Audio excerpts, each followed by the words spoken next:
السلام علیکم ورحمۃ اللہ وبرکاتہ نحمدہ و نصلی علی رسولہ الکریم اعوذ باللہ من الشیطان الرجیم بسم اللہ الرحمن الرحیم اما بعد برادران اسلام، واجب الاحترام بزرگوں، دوستوں، بھائیوں، اے میرے دوستوں، جیسا کہ میں نے وعدہ کیا تھا کہ انشاءاللہ تعالیٰ ایک روز ہم لوگ اسلام میں نکاح کے متعلق کچھ باتیں کریں گے۔ الحمدللہ الحمدللہ یہ جو لفظ نکاح میل کو کہا گیا ہے، میل ایک مرد اور ایک عورت جو اجنبی تھے، جو غیر محرم تھے، جن کا آپس میں تعلقات کبھی ناقابل برداشت تھا، منع تھا، جسے سماج اور تمام دیگر لوگ اس کا ملنے کو پسند نہیں کرتے تھے، آج نکاح کے بعد اب وہ مل سکتے ہیں، اپنی زندگی ایک کمرے میں، ایک گھر میں اور اسی سماج میں کھل کے جی سکتے ہیں۔ الحمدللہ نکاح وہ پاک میل ہے، نکاح میل ہے جسے اللہ تعالیٰ نے پسند فرمایا ہے، اور اس قدر پسند فرمایا ہے کہ جب دو یعنی کہ ایک مرد اور ایک عورت کا جب نکاح ہوتا ہے تو اللہ تعالیٰ اس میں اتنی برکتیں رکھی ہیں، اتنی برکتیں رکھی ہیں کہ اگر ہم اس کے بارے میں بہت ڈیٹیل میں اگر جائیں گے تو نامعلوم کئی پیج ہو جائیں گے اور کتنے وقت لگ جائیں گے سناتے سناتے۔ مختصر میں بات یہ ہے کہ اللہ تعالیٰ نے اس میں بہت برکتیں رکھی ہیں، یہاں تک کہ جب نکاح ہوتا ہے تو آسمان کے تمام فرشتے جو ہیں ان کے ازواج زندگی کے لیے دعا کرتے ہیں، بشرطے کہ اسلام پر ہو، بشرطے کہ اسلام پہ ہو، دین پہ ہو۔ اگر وہ نکاح دین پہ نہیں، اسلام پہ نہیں، تو یہ پاک میل اللہ جانے یہ بجائے اس میں برکت کے نقصانات ہو سکتی ہیں، بجائے اس میں دعا کے لعنت بھیجی جا سکتی ہے۔ تو نکاح کا معمول یہ ہے کہ دین پہ ہو، ایمان پہ ہو، اسلام کے طریقے پہ ہو، جو طریقہ ہمارے آقا حضور صلی اللہ علیہ وسلم نے ہم سب کو سکھایا ہے، بتایا ہے۔ نکاح ہمارے انسان کی جو شروعاتی دور ہے، یعنی کہ ہمارے ابا حضرت آدم علیہ السلام، حضرت آدم علیہ السلام کے وقت سے، جب حضرت آدم علیہ السلام کو اللہ تعالیٰ نے ان کے بدن میں روح ڈالی اور ان کو جنت میں کھل کے رہنے کے لیے جگہ دے دی کہ آپ اس میں رہی، مگر حضرت آدم علیہ السلام کے پاس تمام طرح کی عیش و آرام اور ہر طرح کی چیزیں تھیں، مگر پھر بھی ان کا جی نہیں لگا انسانی فطرت۔ حضرت آدم علیہ السلام نے اللہ تعالیٰ سے دعا کی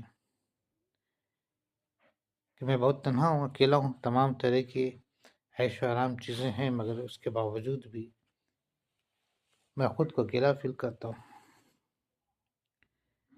دیکھیے، اللہ تعالیٰ کو تو کائنات بنانی تھی، دنیا بنانی تھی، اللہ تعالیٰ تو سب جانتے ہیں، سب جانتے تھے۔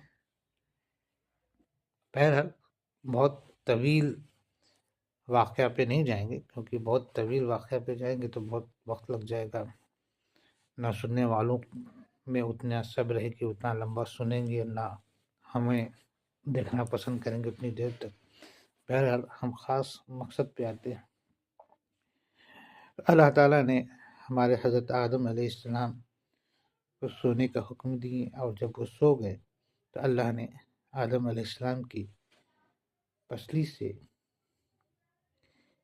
ایک عورت کو پیدا کیا۔ اللہ تعالیٰ کے لیے کچھ بھی ناممکن نہیں ہے۔ وہ مٹی سے آدم علیہ السلام کو بنا سکتے ہیں، اس میں روح ڈال سکتے ہیں۔ اللہ تعالیٰ آدم کی پسلی سے، رب سے حوا کو بنا سکتے ہیں۔ اللہ تعالیٰ چاہیں تو بنا باپ کے بی بی مریم رضی اللہ تعالیٰ عنہ سے حضرت عیسیٰ علیہ السلام کو پیدا کر سکتے ہیں۔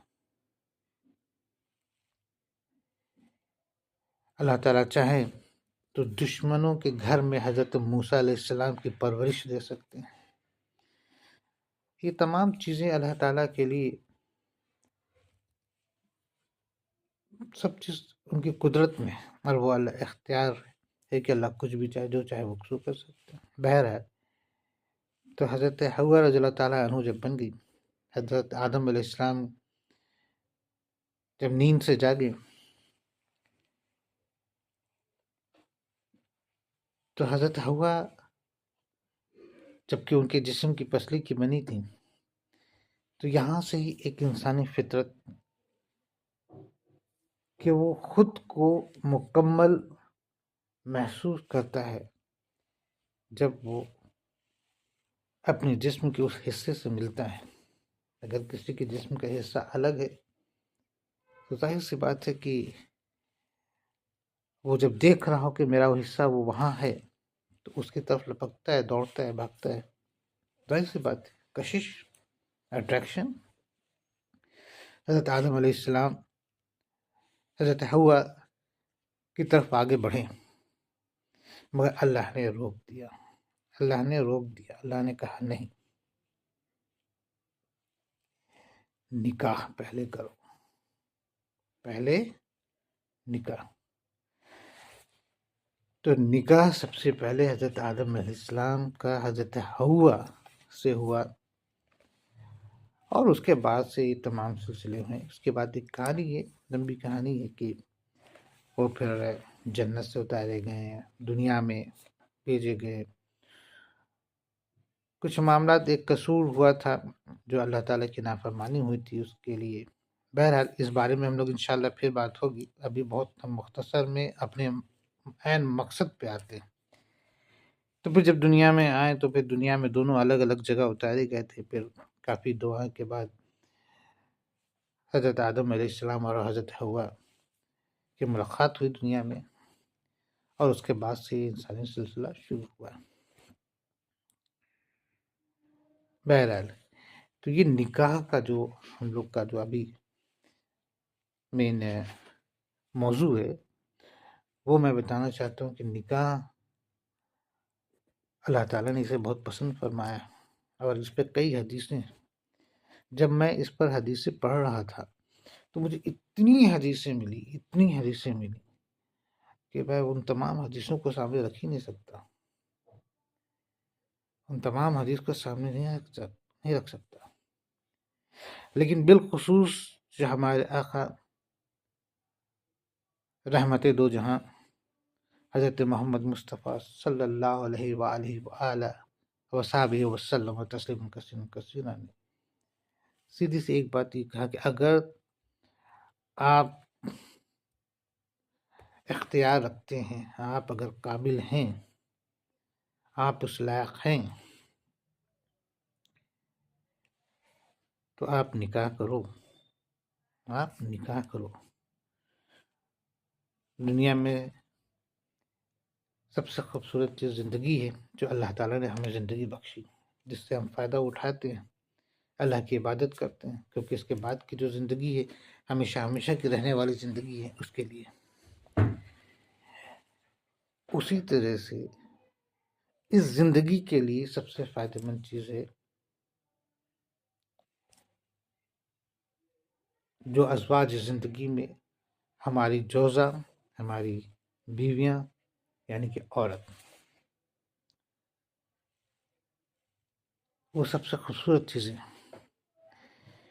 دو انسان جو اجنبی تھے، نکاح ہو گیا، مل گئے، اب ایک دوسرے کی تمام خامیوں کو، تمام برائیوں کو، تمام کمزوریوں کو، تمام طرح کی چیزوں کو، یہاں تک کہ ان کے گھر والوں کو، ان کے دوست احباب کو، ان کے اخلاق کو، ان کی تمام رشتہ داروں کو، ان تمام چیزوں کو جوڑ دیتا ہے۔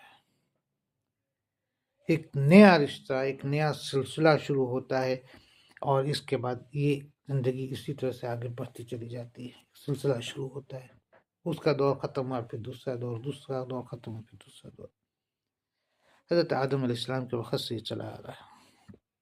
تو ہمارے آقا صلی اللہ علیہ وسلم نے کہا کہ نکاح سب سے خوبصورت اور سب سے فائدہ مند چیز ہے۔ اگر تم اس لائق ہو، اس قابل ہو، تو نکاح ضرور کرو۔ حضور صلی اللہ علیہ وسلم فرماتے ہیں کہ ایمان، زندگی کے لیے ایمان اور نکاح دونوں ضروری ہے۔ ہم میں سے وہ نہیں ہے جو اس لائق ہو، جو صاحب حیثیت ہو، جو اس لائق ہو، نہ صاحب حیثیت صرف دولت سے نہیں ہے۔ صاحب حیثیت کا معنی ہے کہ آپ عورت کو رکھنے کے قابل ہیں۔ اگر اس لائق ہو تو نکاح کر لو، تو نکاح کر لو۔ جو نہیں کرتا وہ ہم میں سے نہیں۔ تو اللہ حضور صلی اللہ علیہ وسلم نے بتایا، ایک تو ایمان لو، اور پھر نکاح کرو۔ یہ اپنی جو دنیاوی جو چیزیں ہیں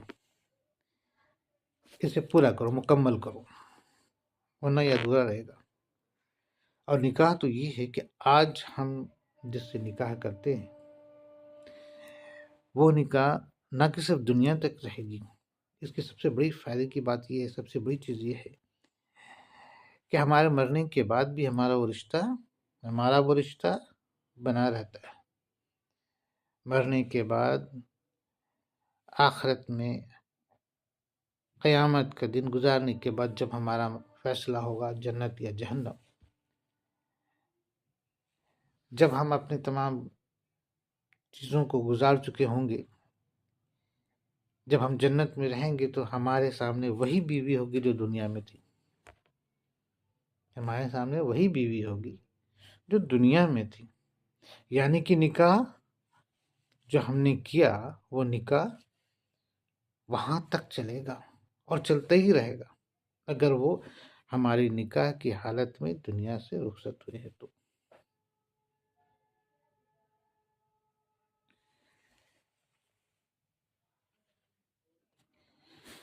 ہمارے آقا حضور صلی اللہ علیہ وسلم فرماتے ہیں کہ نکاح یعنی کہ بیوی، یعنی کہ جوزہ، یعنی کہ آپ کی پارٹنر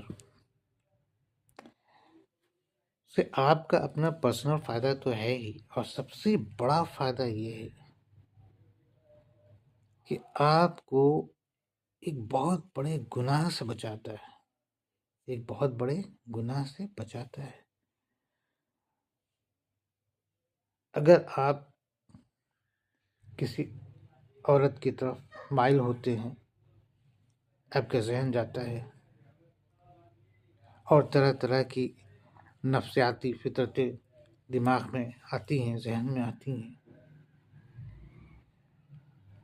اور اس سے بہت ساری بدگمانی اور گناہ کو ہم خیالات میں لاتے ہیں، اور اگر بعض وقت اللہ توبہ استغفار اس کو ہم کر گزرتے ہیں تو ان تمام چیزوں سے نکاح بچاتا ہے، ان تمام چیزوں سے نکاح بچاتا ہے۔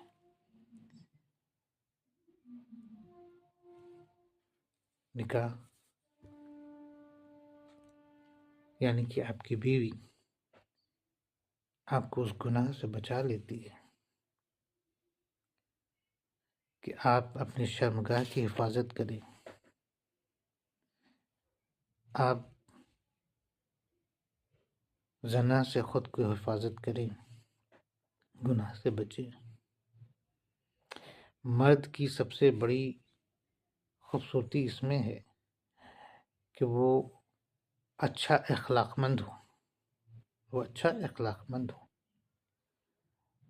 بیوی کے ساتھ اچھے اخلاق سے پیش آوے۔ اور بیوی کی سب سے بڑی خوبصورتی یہ ہے کہ وہ اول تو وہ کہ نیک ایمان والی ہو، دوسری یہ کہ وفادار ہو۔ اگر بیوی آپ کی نیک ایمان والی، نماز والی اور وفادار ہے تو آپ سمجھیے کہ آپ کے لیے بہت بڑی نعمت ہے، اللہ تعالیٰ کی طرف سے رحمت ہے۔ اللہ کا ہمیں شکر ادا کرنا ہے، اور ہمارا فرض ہے کہ ہم اپنی بیوی کے ساتھ اخلاق سے پیش آئے، اپنے اچھے اخلاق سے پیش آئے۔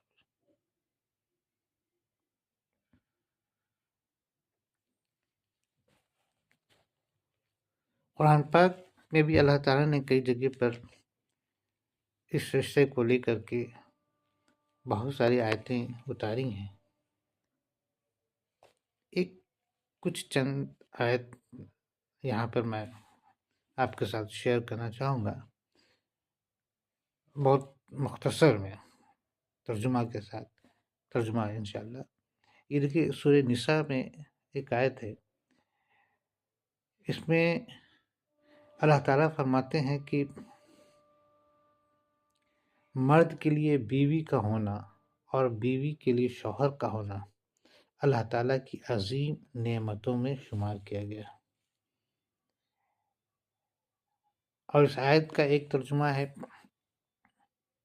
اور یہ بھی اس کی نشانیوں میں سے ہے کہ اس نے تمہارے لیے تمہاری ہی جنس سے جوڑا پیدا کی تاکہ تم ان کی طرف سکون پاؤ، تاکہ تم ان کی طرف سکون پاؤ، اور اس نے تمہارے درمیان محبت اور رحمت پیدا کر دی، محبت اور رحمت پیدا کر دی۔ کس نے؟ اللہ نے۔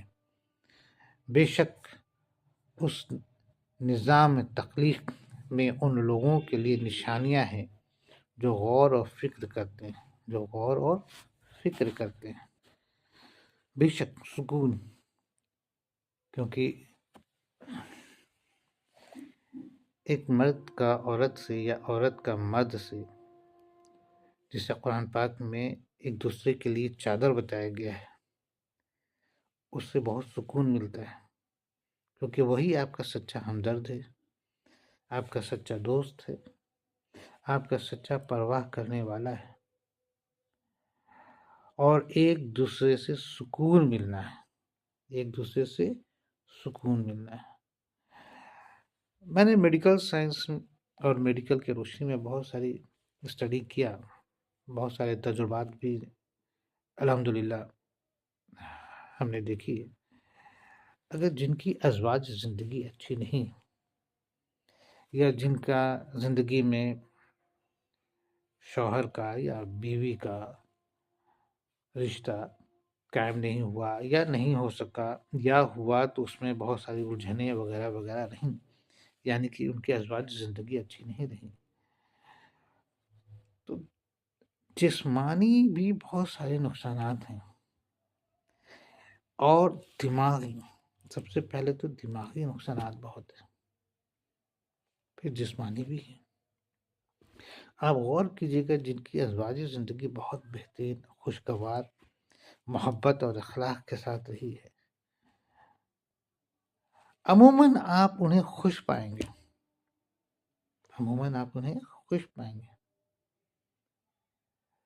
سکون ان کے اندر آپ محسوس کریں گے، ان کے جسم سے بھی صحت اور تندرستی جھلکے گی، اور جن کی ازواجی زندگی اچھی نہیں ہے، آپ دیکھیں گے کہ ان کے اندر کچھ نہ کچھ ٹینشن، دماغی تناؤ یا جسمانی کچھ نہ کچھ الجھنیں بنی رہیں گی۔ قرآن پاک میں اللہ تعالیٰ فرماتے ہیں کہ تم لوگ ان عورتوں سے نکاح کرو جو پاک دامن ہوں اور تم پر حلال ہوں، جو پاک ہوں اور تم پر حلال ہو، ان سے نکاح کرو۔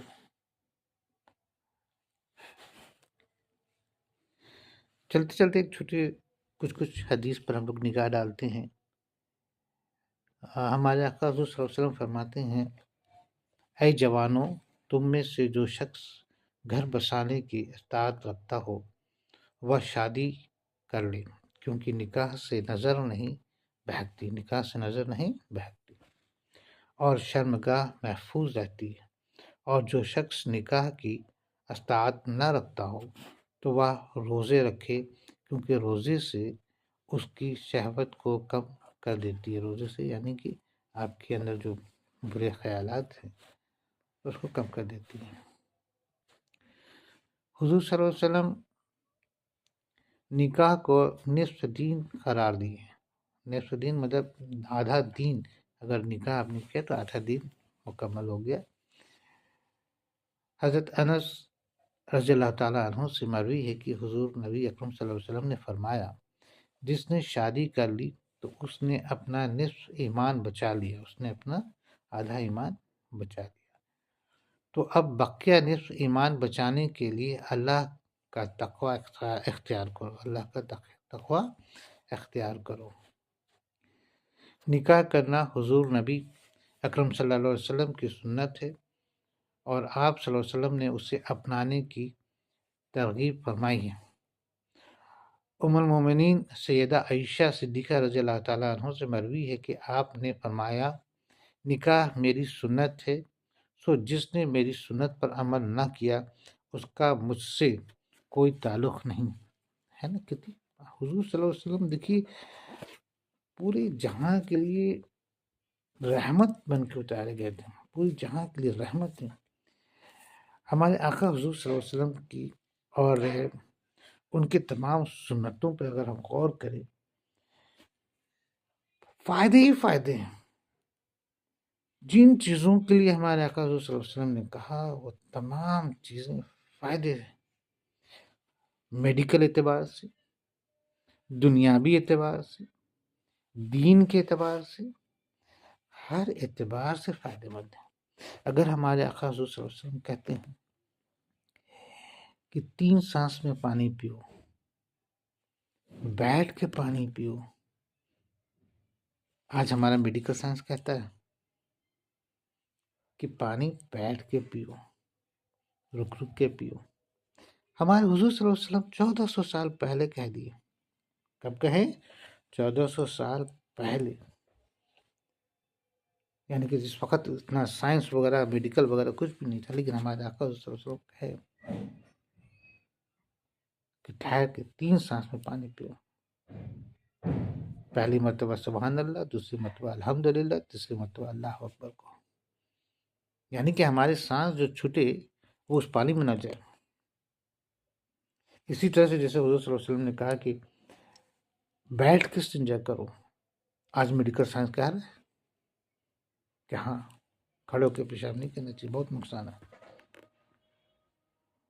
ہمارے آقا حضور صلی اللہ علیہ وسلم کہیں کہ دائنی طرف کروٹ ہو کے سو، آج میڈیکل سائنس کہتا ہے کہ ہاں دائنی طرف سو۔ ہمارے آقا نے کب فرمایا؟ 1400 سال پہلے۔ تو بہرحال تو یہ تمام ہمارے آقا حضور صلی اللہ علیہ وسلم نکاح کے لیے بھی جو کہے اس کے بھی بہت مفائد ہیں. دیکھیے زنا سے بچنے کا، زناکاری سے بچنے کا، اور تمام طرح کی دماغ میں وحشت اور شیطانی فطرت اور شیطانی چیزوں سے بچانے کا ایک طریقہ ہے. بیوی ہے. ایک حدیث میں ہم نے پڑھا کہ حضور صلی اللہ علیہ وسلم کہتے ہیں کہ اگر تمہیں کسی عورت کو دیکھ کر کے ذہن میں وہ اتر جاتی ہے اور بار بار تمہارا ذہن اس کی طرف متوجہ ہوتا ہے تو ترنت اپنی بیوی کے پاس جاؤ. تو ترنت تم اپنی بیوی کے پاس جاؤ. ظاہر سی بات ہے کہ جاؤ رجوع کرو. الحمدللہ یہ بہت پریکٹیکل بات ہے کہ اس کے بعد آپ دیکھیں گے کہ وہ جو غیر عورت کے لیے آپ کے ذہن میں جو چل رہا تھا وہ کم ہو جاتا ہے. وہ کم ہو جاتا ہے. یہ انسانی فطرت ہے. سائنس بھی مانتا ہے. آج دنیا میں جو اتنا ہر جگہ سننے کو آ رہا ہے، ریپ، زنا، ریپ، بلاತ್ಕಾರ وغیرہ وغیرہ وغیرہ، اگر ہم اب غور کریں گے، اگر ہم واقعی میں دین اسلام کے طریقے سے چلے تو یہ چیزیں بہت حد تک کم ہو جائیں گی. بہت حد تک کم ہو جائیں گی.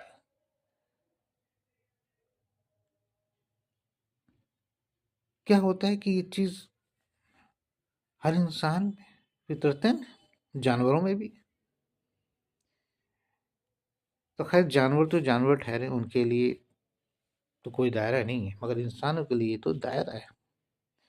چاہے وہ دینی ہو، چاہے وہ قانوناً ہو، دائرہ ہے انسانوں کے لیے.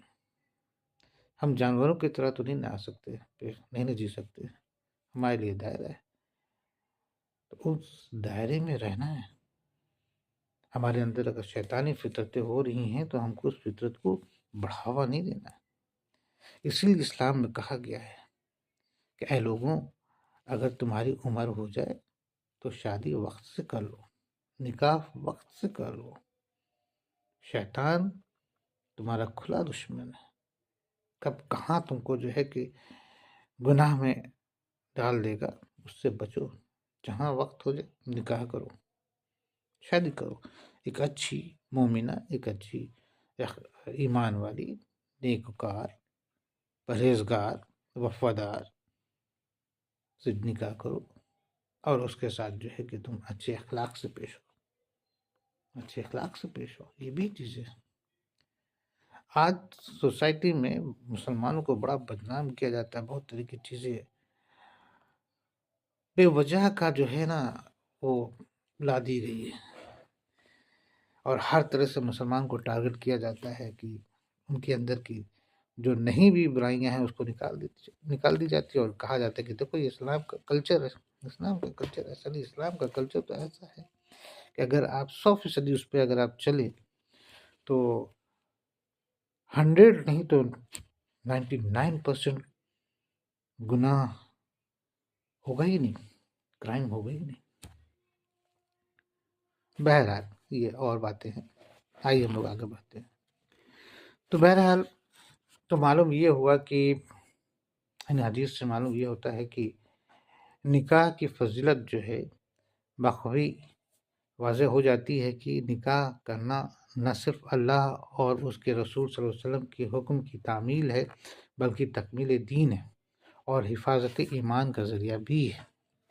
ظاہر سی بات ہے. اب دیکھیے، اب ہم لوگ بات کرتے ہیں کہ آج کل جو شادیاں ہو رہی ہیں اس میں بڑے ڈھکوسلے آ گئے، بہت سارے ڈھکوسلے آ گئے. اسلام اتنے سارے ڈھکوسلوں کو ترجیح نہیں دیتا. نہ ہی اسلام میں ایسا کچھ بھی ہے. اسلام میں میں آپ کو بتا دوں کہ 2 چیز فرض ہیں شادی میں. ایک چیز واجب ہے اور 3 سنت ہے. 2 فرض ہے، 2 فرض ہے. نمبر 1 ایجاب، قبول ہونا، قبولیت، کیا؟ قبول کرنا، جو بھی ہم رشتہ بنا رہے ہیں اس کو قبول کرنا، دل سے ایکسپٹ کرنا، دل سے ایکسپٹ کرنا۔ تو سب سے پہلی بات ہم نے بتایا ایجاب یعنی کہ قبولیت، یعنی کہ ہم جو بھی ازواج میں جس کو ہم اپنے ساتھ باندھ رہے ہیں اس کو قبول کرنا کہ بھئی ہاں میں نے انہیں اپنا شوہر قبول کیا، انہیں میں نے اپنی بیوی قبول کیا، دل سے قبول کرنا، اللہ کو حاضر ناظر جان کے، ایک بات۔ دوسرا فرض ہے گواہی، گواہ ہونا لازمی ہے۔ تو نکاح میں 2 فرض ہے، پہلا قبول کرنا، دوسرا گواہ، یہ فرض ہے۔ ایک چیز واجب ہے، وہ ہے مہر، وہ ہے مہر، یعنی کہ مہر جو لڑکی والوں کی طرف سے لڑکی کے لیے مہر طے کی جاتی ہے، جس کی ادائیگی لڑکا والا کرتا ہے، شوہر کرتا ہے۔ اور 3 چیز سنت ہے۔ سنت میں کیا ہے؟ سنت میں سب سے پہلے ہے نکاح کے جو وہ ہوتے ہیں، کیا بولتے ہیں اس کو، خطبہ، نکاح کا خطبہ پڑھنا، نکاح کا خطبہ سنت ہے۔ نمبر 2 کھجوریں تقسیم کرنا، اس زمانے میں کھجوریں تقسیم کی جاتی تھی، آج بھی اگر ہم کھجوریں تقسیم کریں تو بہتر ہے، ورنہ کوئی بھی میٹھی چیز تقسیم کرے، یعنی کہ بانٹے، کھلاوے۔ اور تیسرا ہے ولیمہ۔ تو یہ 3 چیزیں سنت ہیں۔ اس کے علاوہ باقی جو بھی چیزیں ہوتی ہیں نا وہ سب انسانوں کی بنائی بھی ہیں، بلکہ حدیث میں ہم نے ایک جگہ پڑھا، اس میں ایسا آتا ہے کہ سب سے بہترین نکاح دعوت وہ ہے جس میں اخراجات کم ہوں، جس میں اخراجات کم ہوں، جس میں خرچ کم ہو۔ دیکھیے یہ حدیث کی بات ہے، حضور صلی اللہ علیہ وسلم کہہ رہے ہیں کہ سب سے بہترین نکاح، سب سے بہترین دعوت، سب سے بہترین شادی کا پروگرام وہ ہے جس میں اخراجات، جس میں خرچے کم ہوں۔ خرچ کم ہونا چاہیے۔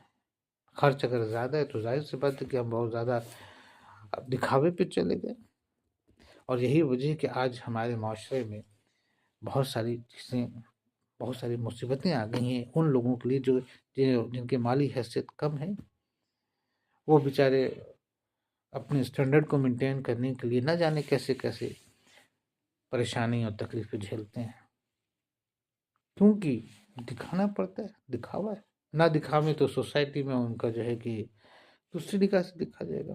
اور آج کل کے انسانی فطرت تو یہ ہو گئی، انسان کی لوگوں کی یہ ہو گئی، اپنے لوگ جو اپنے رشتہ دار ہوتے ہیں وہ لوگ بھی یہ ہوتے ہیں کہ کوئی آپ کا سپورٹ تو نہیں کرے گا، لیکن آپ کے اندر کی خامی کو ڈھونڈ ڈھونڈ کر کے نا، نوچ نوچ کے، نچوڑ نچوڑ کر کے خامی کو اوپر لا کے رکھ دے گا۔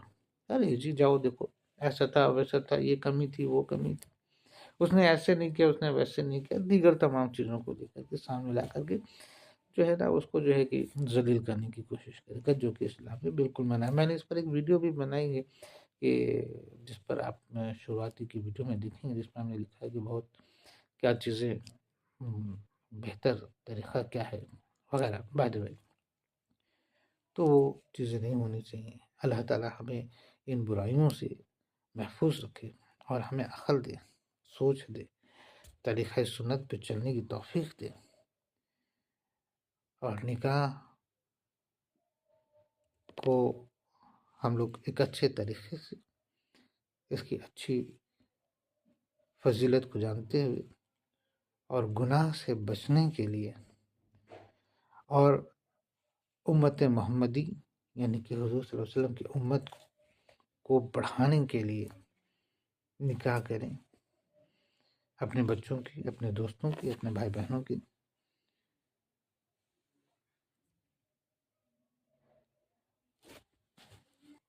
بے شک نکاح ہمیں گناہوں سے بچاتا ہے، ہماری شرمگاہ کی حفاظت کرتا ہے، اگرچہ کہ ہم عقل رکھتے ہوں تو۔ اگر عقل ہی نہیں رکھتے ہیں، اگر ہم برائیوں کی طرف مطلب رجوع کریں گے، تو ظاہر سے بات ہے کہ اللہ تعالیٰ ہم کو کتنی بھی اچھی چیزیں دے دیں، ہم برائی کی طرف جائیں گے۔ اللہ ہمیں اچھی سوچ سمجھ دے، ہدایت دے بھائی۔ تو بہرحال ہم نے ابھی بہت مختصر میں ایک چند نکاح کی طرف آپ سب کو متوجہ کرنے کی کوشش کیا ہوں۔ اچھا ہاں، چلتے چلتے یہ بھی میں بتا دوں کہ بعض جگہ پہ یہ ہوتا ہے کہ اسلام کو بہت بدنام کیا جاتا ہے کہ ارے یہ تو بہت سارے بیویاں رکھتے ہیں اور کئی نکاح کرتے ہیں۔ بے شک یہ بات سچ ہے، سچ ہے، لیکن اس سچ کے پیچھے کی جو سچائی، اس پر بھی غور کرنا چاہیے، اس پہ بھی غور کرنا چاہیے، اور بہت ساری سچائیاں۔ بہرحال اس کے نیکسٹ ایپیسوڈ میں انشاءاللہ تعالیٰ میں اس بارے میں تھوڑا سا بات کریں گے انشاءاللہ تعالیٰ۔ فی الحال ہم اجازت چاہیں گے، کافی لمبا ہو گیا شاید۔ اللہ تعالیٰ ہمیں اور آپ کو گناہوں سے محفوظ رکھے، گناہوں سے محفوظ رکھے، اور دین کے طریقے پہ، سنت کے طریقے پہ چلنے کی ہدایت دے، اور اپنے حفظ و امان میں ہم سب کو رکھے۔ آمین ثم آمین۔ اللہ حافظ۔